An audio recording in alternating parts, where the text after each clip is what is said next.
That is a great honor to be here before you. It's a full house to present Nigeria. And Nigeria is not that wicked lady that is eating up its investable opportunities. Nigeria is offering a great deal of opportunity.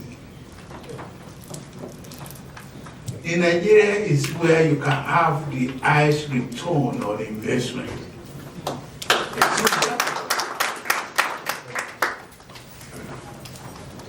And I've listened to my friend Umaru. They are all excited in the market.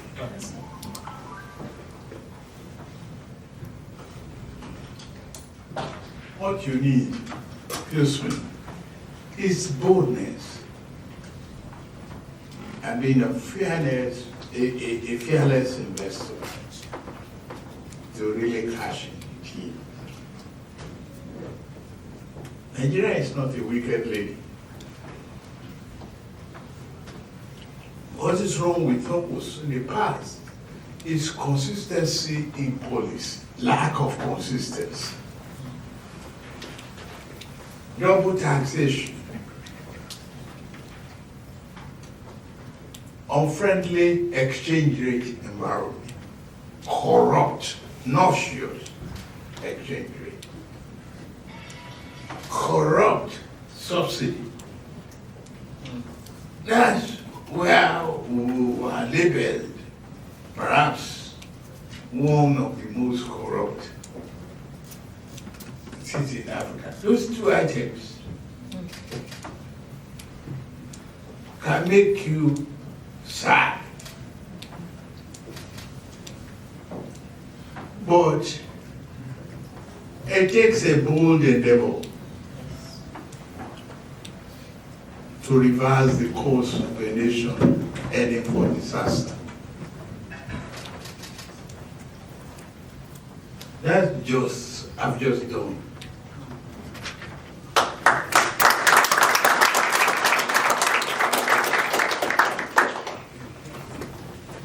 Remove the impediments. What is oil subsidy? Smugglers, corruption, manipulations, and so on and so forth. I don't want to be part of it. Get rid of it. What is the multiple exchange rate window? Arbitrage. Left, right, and center.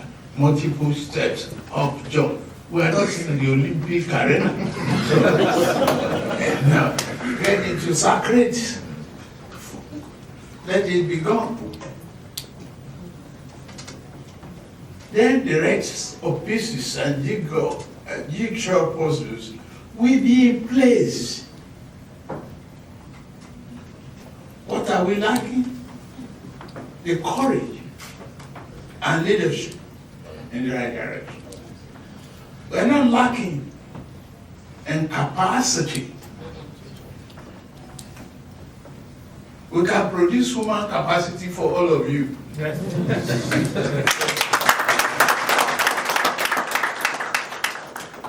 We have them. But we lack the opportunity to have an homegrown development that is germane to our people. That we look at a grandmother in the face and say, Mom, there's the food on the table for you. That can look back at their children. Say your path for education is clear. We have enough universities. We don't have the credit. The other one that is coming that is purely anti-corruption is consumer credit. How do you expect John Joe to go to auto shop here and pay cash for everything for a brand new Mercedes Benz without thinking of manipulating the system? But if you set up a good system for a little amount of deposit from his or her salary, and she can drive away a good car, then you would look at manipulating your books. If you have the opportunity for a good mortgage system, primary and secondary system, and it's at home, you will have harmony in the family, and we stop all the labeling and identity problem. That's all the problem of conflict that you have in Nigeria is baloney. Anybody can be a quartermaster on a Monday to the Americans. But to us, we are ready to work with you. I think there are three things that are an outcome of this. I think the first one is reinforcing the economic opportunities that exist in Nigeria and having all the stakeholders in the room, from His Excellency, the President of Nigeria, in their business stalwarts and truly full stakeholder from government to private to individuals in Nigeria. We are very positive about the potential of Nigeria and just reinforcing the economic opportunities that exist. And that's the first area. The second area is tapping into the resilience of Nigeria in terms of the networks, okay? Making sure that ideas can be shared in line with the President's vision. In here we've had practically a bunch of all the key stakeholders that are focused around private industry in Nigeria and also public and policy making. And just the vision to continue to grow and using the partnership between Nigeria and the US in terms of boosting growth and sustainable development in the country. This platform gives us a true area for us to network and for us to share our ideas with the President. And I think thirdly, it's also an avenue for us to hear from the President, to showcase the bilateral relationship that exists between Nigeria and the US. For me and the agency that I represent, the US Trade and Development Agency, this gives us a moment to both celebrate the work that we've done together as an agency for the last 7 years, but also look forward as to what we can do in the future. If you look at, the US, with over $25 trillion, it's the biggest economic market globally. And we in Nigeria would, of course, want to ensure that we maximize the relationships between businesses in the US and in Nigeria, the flow of investment to Nigeria and between both countries, and also, using all the institutions that exist, including stock markets. We had a very, very brilliant feedback given to us here from NGX, the Nigerian Stock Exchange. And I'm quite sure that there will be Nigerian companies that will be looking to continue to grow and, of course, get to the point where they can get listed again. Well, I can certainly speak to the capacity that I see of Nigerian companies and the work we do partnering with both the private and the public sector to support the development of quality infrastructure disruption. There are many companies that are forging ahead and being creative, innovative, using technology, adapting. And so I think that there is ample opportunity to move forward as those companies look like, whether it's listing, however they perceive their futures. I have every confidence that Nigerian companies, the private sector, can attain the goals and objectives that they set for themselves. I think this is a great opportunity for Nigerian businesses to have access to the U.S. economy, and also for the U.S. businesses to have access, or greater access to the Nigerian investment opportunities. The president being here is a strong supporter for investing in Nigeria.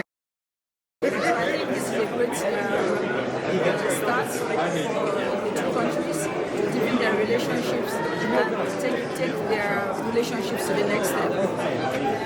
I think the president coming to the New York, the NASDAQ stock exchange today to ring the closing bell is very positive for this objective we're pushing for quite some time. Bear in mind that there are also a series of meetings that the president is having. It's the bell ringing event. So I think it is very positive for that objective. We expect more companies to embrace dual listing as we try to push things ahead. To us at the U.S. Chamber, this is truly a reset of that relationship. We strongly believe that there is a huge potential between the U.S. and Nigeria, and that potential is really not untapped. It's really untapped. And our goal is to really unleash that potential. And we're extremely pleased to hear from the President directly, appealing to the private sector to invest in Nigeria. And we also strongly believe that the time is now, and we're going to do whatever we can in our capacity to push that relationship forward. I was actually telling the minister that we need to get into a path of doubling the trade and investment volume between U.S. and Nigeria in the next 5 years. I personally feel $8 billion of trade and investment relation is definitely below the capacity of what the U.S. and Nigeria can do. So we're looking forward, and we're extremely excited to partner with the government and to move forward with our private sector that are extremely excited in the U.S.-Nigeria relation and President Tinubu. The last area outside capital that I think we can challenge is entrepreneurship, and you mentioned that across board, but from a standpoint of incentives and institutions that drive entrepreneurship. Because again, if you take the wealth of Nigeria, not just in the presence of the natural resources and human resources, but the ability to put them together and produce goods and services, incentives and institutions around entrepreneurship is critical. And we're very happy to hear what we've heard from the President. The Honorable Minister has also spoken, the Minister of Trade and Investment, and we, the ABC, we will continue to be a body where we will put forward the ideas that can really support the President's vision to take Nigeria towards sustainable double-digit GDP growth for the next 8 years. We are going to give some feedback.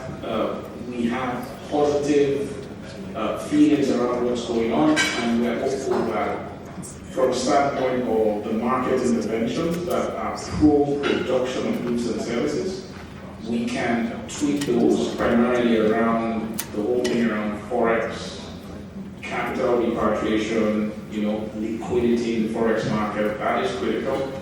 It was already talked about, and it's good to see that there's a plan by the government, and we're really pleased with that. Outside that, there are also interventions we've had in the energy space. Okay, from we all know about the fuel subsidy, but we keep talking about the fuel subsidy, but there are interventions in the gas market and in a few other areas that also will need to be looked at. And then, of course, the third area is power. I was having a a very interesting discussion with the Honorable Minister around power, and we still will give feedback that we can continue to look at the market interventions there to be pro-production. If we are able to just unshackle the potential that exists in Nigeria, it's mind-boggling to see what the potential is, and that's why we as businesses, we are still there. You will see a lot of movement around the businesses. We're very hopeful that the policies will continue to be constructive. And we thank you, okay, for all being present here. Thank you for basically listening. You know, that's one thing I would say for this administration in place, listening. And we've been so positively surprised. We had a projection of what we felt progress would be, and I would share with you that this administration is definitely ahead of the curve, but still with a lot of work to do. So on behalf of the American Business Council, on behalf of all the companies that represent the American Business Council, on behalf of the business community in Nigeria, I thank you for your attending this session. I thank you for basically all you've done over the past couple of months, and we're truly looking forward to the momentum going on and on to unleash the power of Nigeria.